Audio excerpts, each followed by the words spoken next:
Well, hey there, YouTube. Average Joel's Garage here again.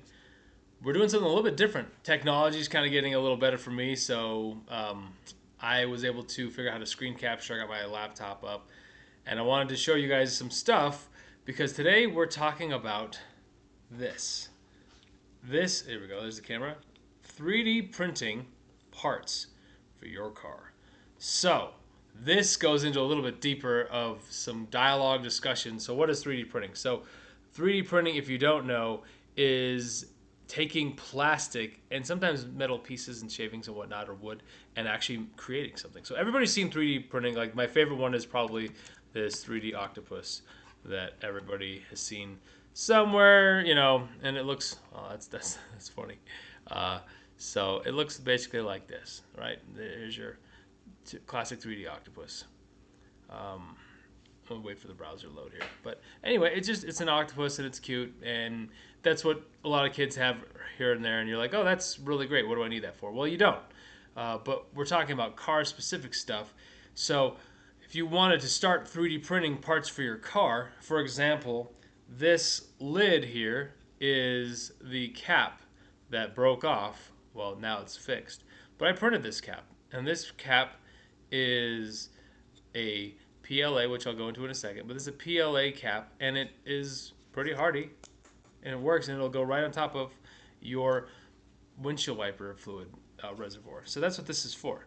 Now, let me preface this with, I'm not an artist, and I'm not the best at like 3D printing stuff or making the modeling, but I can copycat and snag stuff really well. So today I'm going to go through a couple of things. Is first, in order to do any of this 3D printing stuff, you would need a 3D printer. So I found, and everybody has their own likes and takes, but if you want like the typical Creality 3D printer, I have I think it's a Ender 3. So the Ender 3 is kind of their mid-decent model. Now, if you spend, like, let's say on an Xbox, you're dropping Xbox, what do I say, 100? You're dropping like $500 on the Xbox One X, which I have, and that's really cool, but I can't 3D print with it. It just plays video games. But cost-wise, we're talking about the ability to make stuff is pretty awesome. And so if you wanted to start and say, hey, I wanted to get into 3D printing, how do I start this? Well, the startup isn't that expensive. We're looking at, eBay. Okay, so I would probably go, let's maybe check Amazon. That may be a better option. But Walmart shows this Creality 3D printer for $169. So that's not bad. That's actually a pretty good deal. Hey, puppy, no. I got a puppy. Sorry, guys. That's one of the fun things I'll have to show you guys later. She's a crazy dog, but very smart, but very crazy. And so I'm gonna go through, and this is the printer that I have. I have the Ender 3 version 2, and with these, like I said, you're rocking right around 250 bucks. But you need to get a printer, and so you're not like, there's other brands. There's ones, they have some of these that are up to like $1,000 even in the Creality brand, and I'm not spending that. I just want to be able to print car parts and maybe a couple octopuses for my kids. But the more I have things, I'm like, oh, if you start looking around, you go, I could print that, I could make that. Anything really that's plastic, you can create. Now the challenge is you're going to need some software that allows you to do this. So you get yourself a printer, and like I said, I would recommend the Creality Ender 3. I'm not sponsored by them. I'm not sponsored by anybody. But that one just seems to work, and that's what I've been able to print stuff with. You're going to need also some filament. So let's talk about filament. So 3D printer, filament. There's several types. There's pretty stuff. There's standard stuff. You're going to pay based on what you want. But there's really kind of the main types you're looking at is this PLA number. PLA does not stand for plastic. It actually stands for like poly whatever, something acid. And then the other one is PEG-T. PEG-T, yeah. So there are differences in that. You pick, for example, this PLA filament is cheaper. That's what I printed this with. They usually say that PLA is for prototyping. So now that I've got this, and I'm like, this is perfect. This doesn't handle up to super hot very well, and impact is kind of hit or miss. It can crack, it's brittle. But this fits perfectly as my cap now on my car. So now I can go and switch my roll and put the peg T stuff on there, and then I can go ahead and make a hardened version of that that will last a lot longer. And the whole idea is just like if you're trying to replace something, let's see, filament, peg, T. So it looks about the same here. But if you're trying to replace something that you have that's like, indoors, then you could use PLA. That's probably fine. On my drone, for my, I 3D printed some legs on it, and I can show you guys those if you want to see.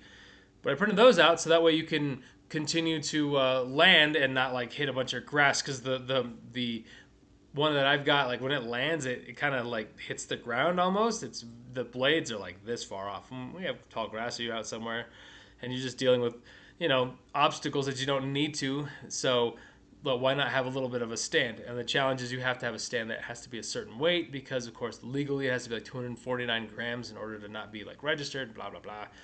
So I got a 3D printed that. So you get yourself your printer. You've determined, do I want to use the PET G? Sorry, PET G. I always get these terms mixed up, but PET G, which is, again, it's a little bit more expensive, not much, and there's different kinds. The colors and whatnot, as you see here, but it's just, you've got to basically figure out how much printing you do, what you make. If I use this with like a lot of thick, if I fill this in the bottom of this, see, this is a cap, it's hollow. You can sort of see, there you go. So, but if this was a big block and it wasn't hollow, then it would eat up a lot of plastic. So you just have to kind of determine, based on what you're printing, how much that's going to be. But, so you got yourself, let's say you're like, okay, cool, Joel, I went and I bought my printer and I got my filament. What's next? Well, you're going to need probably a micro SD card. And if you don't have one of these, then everybody should know what this looks like. But I'm just going to show you for the sake of it. It's a tiny little SD card. It looks like this. You need one of these. They're cheap, $10. You don't need a lot of storage. I have one that's 16 gigs and has tons of space on there. So if you're spending more than $10, you're doing something wrong. Okay, this is not going to be breaking the bank. So you got your SD card. Now, if you look at your laptop or whatever your method is to get to your machine, this machine actually has a port on it, and I will. At the end of this video, I'm gonna switch over to my regular video, and I will walk you through, hey, here's the printer, here's how you put the thing in, and here's how you do it. So I will do that at the end of the video. I just want to tell you guys, these are the things that I'm, kind of like when I do a build here or a fix, and I go, these are the tools you need, and I lay them out. That's kind of what I'm doing here. So this is just more virtual or software stuff that I guess you need. So like I said, I'm not a pro at this kind of stuff. I don't do this for a living, but I'm an average guy, and I figured out how to do this averagely, if I can use that word. So we got the filament. You're like, cool, I bought the printer. Now I have the little plug. So next thing you need to do is grab something like this. This is a USB converter that converts regular standard USB. It has a little tiny slot on that top. That's the micro SD one. You can just stick the card in there, and then you can transfer your data. So that's one option you have into the back end. The other option is, if I can get this out, you can use one of these things. I hate these things because they're just kind of weird. This is the regular standard SD to micro SD adapter, and the card goes right where my fingertip is. And then you stick that. If your laptop has that inside there, you can stick that in there. Good. My laptop does, but I would rather use everything's got USB. So go with USB. That thing I just showed you, this one here is like $10, I think, on Amazon. So again, I'm a big advocate for Amazon just because I don't want to have to go anywhere and spend higher prices than I need.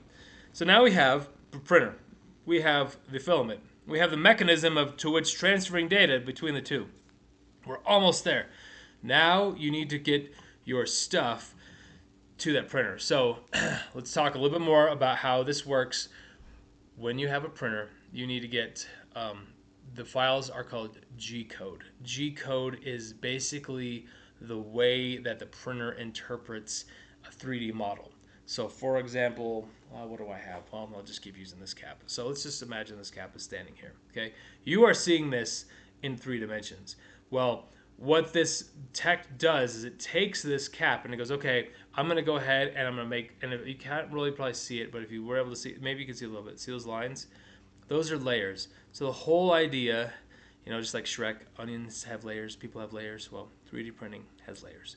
So these layers are how you stack one plastic on top of the other, on top of the other, on top of the other. And so you need something called a slicer to take a 3D object like this and then slice it into 2D levels that stack on top of each other. Does it make sense? So you can't, like, I haven't, now someday I'm going to figure out how to actually model this, but I haven't done that yet. So what I do is I just steal other people's ideas and borrow theirs. And you should do that too. The best place to go is there's a thing it's called Thingiverse. So Thingiverse is a web page that is for, let's see if it loads. You can go through and you can search for all kinds of different stuff. Like remember we talked about the octopus. That was kind of the classic one. And man, it's funny. I wonder why this takes so long to load. But it's my I guess impatience, because when you watch something grow and it doesn't grow, I sure will deny everything. But when this will obviously be way faster on your, you can check this out on your phone, you can do this on your laptop. I actually do most of this on my phone to do a search, but they'll have all kinds of different things. I mean, there's, I don't want to say millions because that sounds a little bit of a larger number than reality. But let's just talk about car parts, because that's over here. So let's say you have a car part, and you're like, oh, I want to print this off. Well, you do a search. You should make it more specific now. Again, these are car parts that other people have printed, so they will have some objects like that. They're like, hey, here's this cool thing I made. Now here's a great example. You guys have seen these.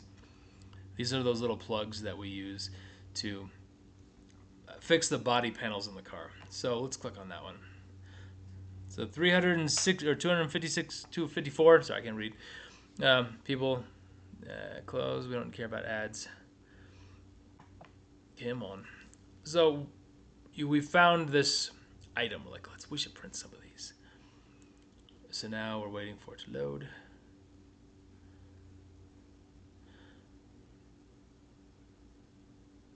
Are we coming? Is it working? What are we doing here? So once we load this here, I'll show you guys. But basically, whatever we pick and load, there's different makes, is what they call it. Someone made one, someone modified one, and they actually usually show pictures of what they actually printed and made. So people will modify certain things, like I need the head to be a little bigger. Maybe you need a Phillips head instead of a regular or something. So when you do that, then that will show up. Let's see. This will show you different files, your links, collections. Normally when you click on it, like I said, I don't know why this video capture tool, this laptop I've got is not a great laptop. So it's not powerful and it's not quick.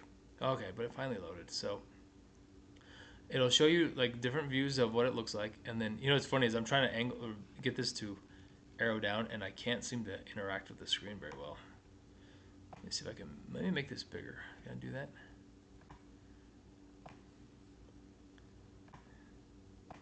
All right. Yeah, it's funny. I can like see this view, but I can't like scroll down. Ha! That's such a joke. Well, I wonder if I can scroll arrow down. All right. Well, that's strange. Well, what you can do is they have something called STLs, and so STLs are the file types that you will need in order to accomplish this. So you would click on this download all files. And then you wait for this download to happen. Don't click on any of this stuff. Just let it be. Because what happens is there's always like these dumb ads that pop like, hey, open this. This is not what we're doing. We're not doing PDFs. We don't need any of that crap. This is just going to download a zip file. Okay? And you want to be careful where you download stuff from, because otherwise you can run into problems. But once it's downloaded, then you're going to need to go to your location where your downloads are and take that file and download it, okay, and open it up. You should be able to extract it. And then now you have what's called the STL, and those are your 3D model objects, right? So if you're looking like at these right here, these are some 3D model objects that are how this thing works. And so there's the different files for this. Gosh, I wish I could. Can I actually click this arrow down? There we go. Sorry, guys. This bar wasn't there before. It's just so slow. So what I was telling you about is different makes. So this is a make right here. So see, if you click on make, it'll show you other people have made different things. And so out of the community. So you can pick, ooh, I like that make better than the other one, because some people modify stuff. I mean, that's the whole fun of this. This is all considered open source. So if you want to, partake, and if you're really like, there are some people out there, and I promise some of you are, you're just gifted. You can build anything, and you're very smart and capable. And I am not one of those people that could just be like, oh yeah, I'm just gonna draw this out and make this into a 3D model. Maybe someday, but gosh, I don't got time for that right now. And so, and I would definitely not say I'm gifted in this way. If we were talking about music, I like to say I can at least sing and play music and stuff, but this kind of stuff, art, I struggle. That's why I try to learn it. But so you can pick any of these makes, and it'll show up here. These are different ones people have. And so again, you're going to pick which color you want. So if you want a color that's like black, then these obviously would be the same thing, but they would be black instead of orange. So this shows you in a panel, and just basically shows you can click on these. These have, so many people like that particular one, and then you can click here, and again, you can download their collection. And so when you get into that collection, you're looking for STL files, and it'll say supports or not supports, and you're like, well, what does that mean? Well, in this, again, if this object, I actually manipulated this one and I made it lay flat like that when I printed it. The reason is because if you think about layer by layer by layer, this sits up. This one was standing up like this in the 3D model software. And so it's like, how am I supposed to like print this one layer at a time as I go all the way up and not have it fall over? So they have something called these supports, which is like, you can kind of sort of see some supports on the bottom of this lid right here, because this is the cap tip. This was like that, so it's not actually going to be, if you can see it's a little bit raised more. And so because it's raised more, it's floating. While it's a 3D object, you can't just like magically have stuff like right over this. So it kind of will build these little lines just to support this 3D structure. That's what supports are. So if you're printing something and it says, do you want to do it with supports or without? You can try to do it without. It'll show you and say, oh yeah, you can run supports if you need, or warning, you should use supports. I've tried it without, and your mileage may vary. Sometimes things work just fine, other times they don't. But you download this file, that STL file, and then you're like, oh, and then I'm done, right? Nope. So then the next thing you got to do is one more. Again, this Thingiverse is free, so that's great. But now we need to go to one more site, and let me see how I can bring up another browser here. That's funny. What if I can hit backspace? How do I hit back? Let me close this window, and then browser back.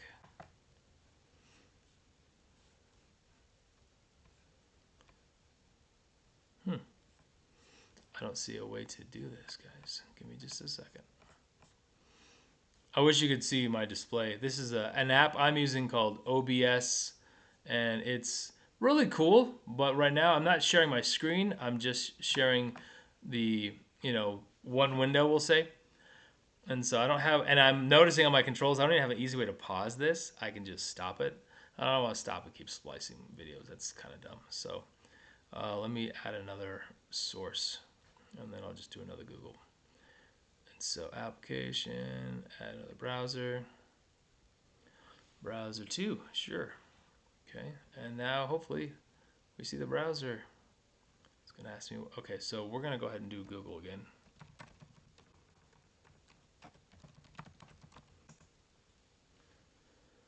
See if it works. All right, I'm gonna take this and delete this browser off here. Delete. You guys are my beta testers, so hopefully you like this. It's cool. Okay, there's browser 2. Now, let's interact with it. And is it not working? Oh, there we go. Hey, cool, guys. All right, so nifty. Grow this one a little bit more so you guys can see. Oh, my face. Just kidding. Okay, so we got the STL file. We're like, what do we do with it? There is a free app called Prusa. Oops, not Prussia. Prusa. Prusa Slicer. So remember I was telling you about slicing? This app, which is free, is the slicing app. So I think this is all open source as well. And so we can, I think, go to just the prusa3d.com website. Let's see if I can show you guys what this is at. But you want to download this application. Oh yeah, that's definitely it. So you see this logo right here? What you can do is on your computer, you can associate your STL files with Prusa. So when you download them and extract them, it'll go, oh, cool.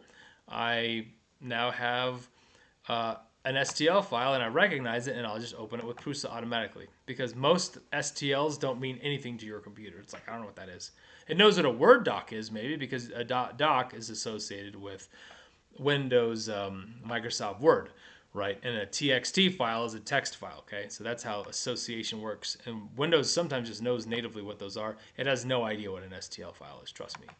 More than likely you're using a Windows machine. If you're using a Mac or Linux, well, Linux rocks. But Mac, boo. But if you like Mac, that's okay. I know this, not everybody can be perfect. But basically, you want to download this and get this software installed on your computer, okay? So once you have Prusa Slicer done and downloaded, then you're going to use it and render it and copy or complete it. So what I'm going to try to do here is, let me just recap this.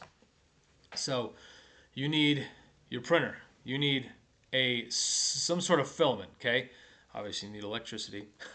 But then you need a means to transfer from the little SD card or whatever you're going to do, and I think all of them use like micro SD. So you're going to need a micro SD card, and you're going to need something to put that micro SD card into your computer.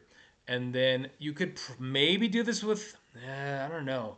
You could possibly do this with a phone, but it'd be tricky because you'd have to do like a lot of different stuff where you'd have to download it to your phone, move it to the SD card, take the SD card out and stick it in there.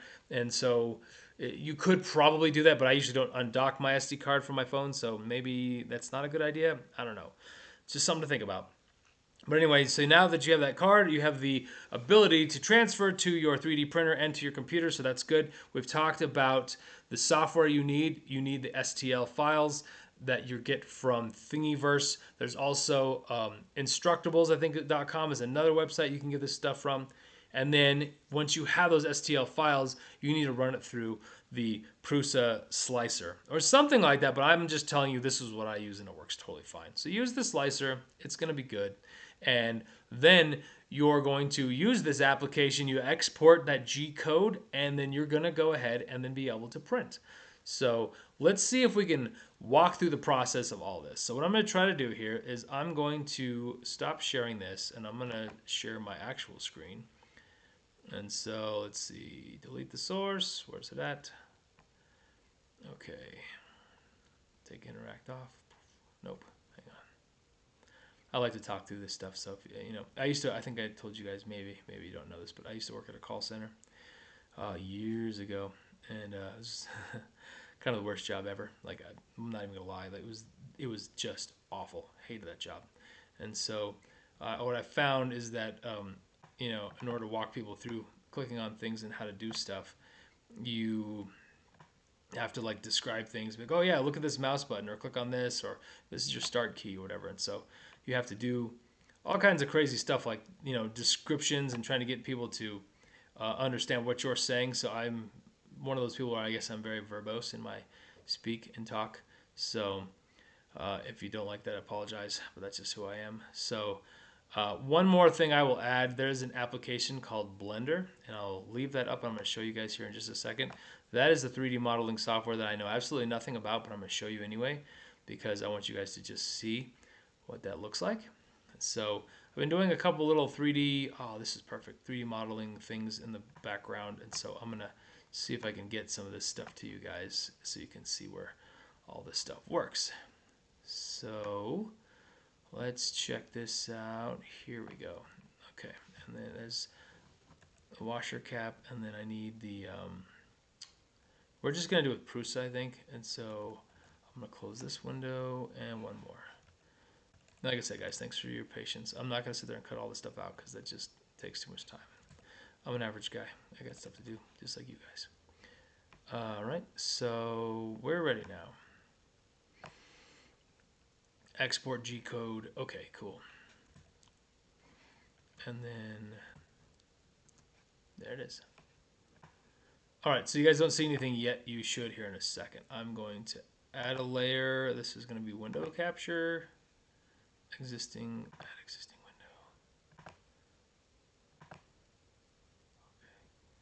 See if it works.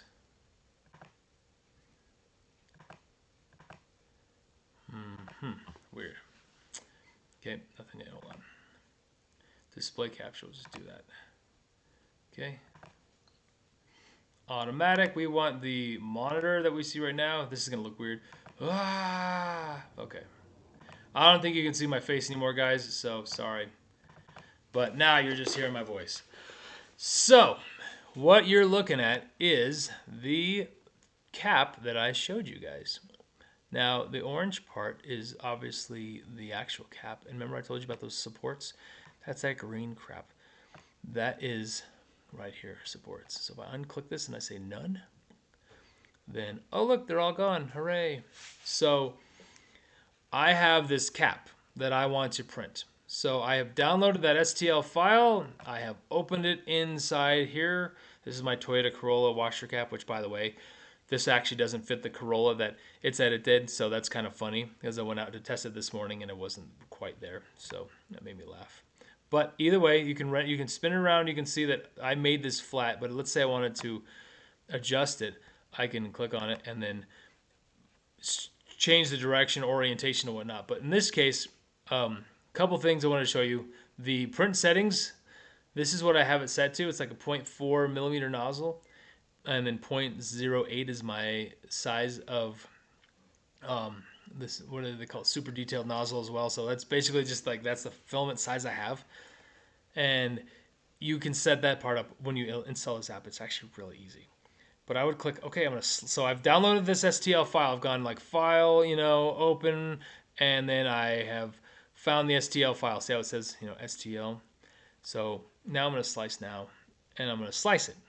And it's going to tell me, hey, look, see how it sliced it into layers? And it's warning me right here. Warning, issue detected.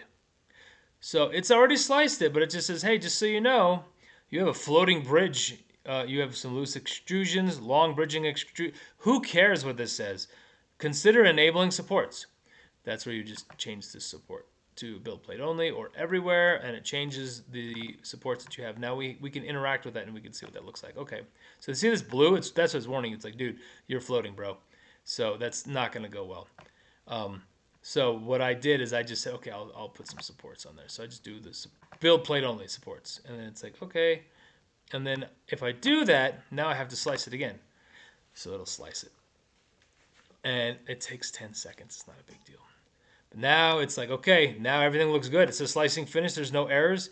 So now I'm going to export the G code. Export the G code. You say what you want to save it to. This is, I always leave this mostly default because it has this information here. But I will put let's say if I modified it, and then also put layers or supports with supports. Boom. Save. Okay. Now, all I got to do is transfer that file that I just saved in my files over here, and now it's going to go there. So I have to copy that file over to my USB stick and then transfer it over to the printer, and then we print it off. And so that's really it. So let me switch back over here to this infinity mode, and then delete this display capture. Delete. Is there a way to stop it? Maybe. Are you sure you want to delete yourself? Oh, there we go. Okay, so that was basically it, guys. From that perspective. So I've gone through, I've explained to you how this works. Again, we've recapped all of this and downloaded and where to get this software from, what page you need, what stuff you need to do, and build one. So let's go ahead, and what I'll do is I'll end the video now, and I will switch over to my phone and I'll walk you guys through this actually printing it out on the printer, and then I'll combine the videos and do that cool, spiffy stuff. So I will stop this and I'll see you guys here in a second. All right, so we are now back, YouTube, on the 3D printer how-tos. This is actually the how-to part. So this is what we call the bed on your 3D printer. This is your display. This one, again, this is the Enter 3. You can't see it, but it kind of says it right here. So this bed, I've actually found that, my buddy said to do this, and take some blue masking tape, put this over here, and it actually keeps it from, getting too stuck on here. Because the problem is you'll print something, it'll take, you walk away, come back, and it gets stuck on this. You don't want that to happen, so you can always pick off this tape pretty easy. So that's kind of a little hack, so to speak. This one's been a little bit modified. Like I said, my buddy Jonathan sold this to me for like $200, and he did some mods here, and he 3D printed this, so you can see like this holder for this fan and everything. But you don't really care about that. Just know it's so versatile. Here's my spool. You can see I have like some left on there, but this is not a full spool. This right here is a full spool. Now, very important. Why do we keep it in this? Because I didn't know this, but my first mistake with 3D printing was I left my spool undone, and I had it just in here, sitting here for like months. Humidity collects on this, and then it makes it really brittle, and it doesn't print, and it gets jacked up. So make sure you keep yours in. If they're brand new, keep them in here, and if you can somehow cover this, that would be a really good idea. I haven't figured out a good way to do that yet, so I've just been printing a lot. So I showed you guys the video. Here's the laptop I use. It's nothing great, but I got that file, and now I'm going to go ahead and stick it in here. This is the slot. Just think of the teeth go up. Okay, so it goes into this little port right here that I was telling you guys about on my USB device. So now we go back in here, and now we flip it on. There's a switch in the back. Fan comes on. It does its little quick boot. So now we're going to say, okay, let's print. So then you scroll through. This is the octopus that I printed, and then there's the washer cap, the modified one, and there's the other one. So it tells you it's going to be an hour and 46 minutes. So we'll do the power of the internet, and I'm going to go ahead and print one of these. So you hit the center button to select it, and then it'll start this printing here in a second.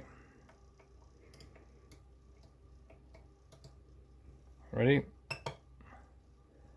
So now the printer starts to warm up. So let me zoom in because I picked in a different setting. So let me show you. So you see this number increasing, 34, 35. That's the tip. That's underneath here. This is really hot tip that you do not want to touch. Okay, so that's where it actually comes out. Then this is your bed right here. Not where you sleep, but this is the bed, and this is the temperature of it. So you want to see that it's just rising, because then you'll feel this is getting warmer, and then it's going to start doing its little quick get ready thing. It will draw one line, usually right here, to kind of just clear that tip to make sure everything is good and working. And then it'll go down in a second, and it'll start printing. Once it does that, then we'll be all done, and then I'm going to cut over to the video where I have the current finished product of this. So let's see what happens. Hope see how it's ever so slowly descending. This spool starts to spool a little bit. Thank my friend Cliff from high school from like 30 years ago, who made this cool drawing for me. It just makes me think happy, cool thoughts. Like Bob Ross. Anyway, so it's just going to go down. This plastic piece is important because it touches and it goes, oh, that's the depth. Got it. I know where the bottom is now. Super important, because if it doesn't do that, everything gets jacked up. So it's auto depth finding. And it's still, look, see now the bed is almost warm, but not quite. And the tip is getting there, but not quite. So we're going to go, it kind of rises. And like I said, there are faster models. Who cares? I just start this thing and I walk away. So remember I told you it's going to go down and make that little line? You can see it's kind of lining up here. I was going to stop the video, but you can always skip over. But this here is the tip, and it's going to go down here. See that there's a little bit of stuff coming out? It's doing its own like little self-cleaning to just get that junk out of there from the last print. It's kind of like 3D printer poop, I guess. Strange. But at this point, it should then It's still heating because, again, this tip is getting warm and getting that, see how it looks thinner and thinner and thinner? They can't print this stuff if it's too thick. It doesn't work quite right. So now that piece is going to drop off, and then it's going to run kind of a sample one just to make sure it's calibrated and good. Oh, there we go. So see how it's kind of finishing. So this is what I would call normal operation. So if yours is doing this, that's great. Now this isn't going to scald me, so I can take that off. Now the tip is, see, it's clear. Got that off. Cool. Now let's check out our temperature. Okay. And I printed this guitar pick just because that one I wanted to get the printer started, and so don't freak out. It does say something different. So if you're one of those people that's like very attention to detail, don't panic. I'm just showing you, this is to get the printer started. Nope, there's gonna go. It's got that first smudge off. It moves the bed. So if you can see, the bed actually moves. And it did its line. It's like, cool. So now it's gonna draw a little circle around where it's gonna go, and then I will show you the finished product. And as you can see, we are now printing the Toyota Corolla washer cap, and it is almost done. I'll show you the finished product here in a second. Alright, and here's the finished product. Important thing to note, while this bed is warm, you want to actually take this off. Makes it a lot easier. And here's our cap. So you can clean these little pieces off, but otherwise this should fit perfectly. So let's go try it out. Well, here we go. This is the final product. Again, this is what we're here to do, is print car parts if we need them, tools, whatever it is. So if you got something you print and you're like, dude, you could use that in your garage, please tell me, comment, all the things, like and subscribe, so I can go ahead and put that on the channel, and also just to see what you guys got, because I'm very interested. So thanks guys for everything, and I'll talk to you guys later on the channel.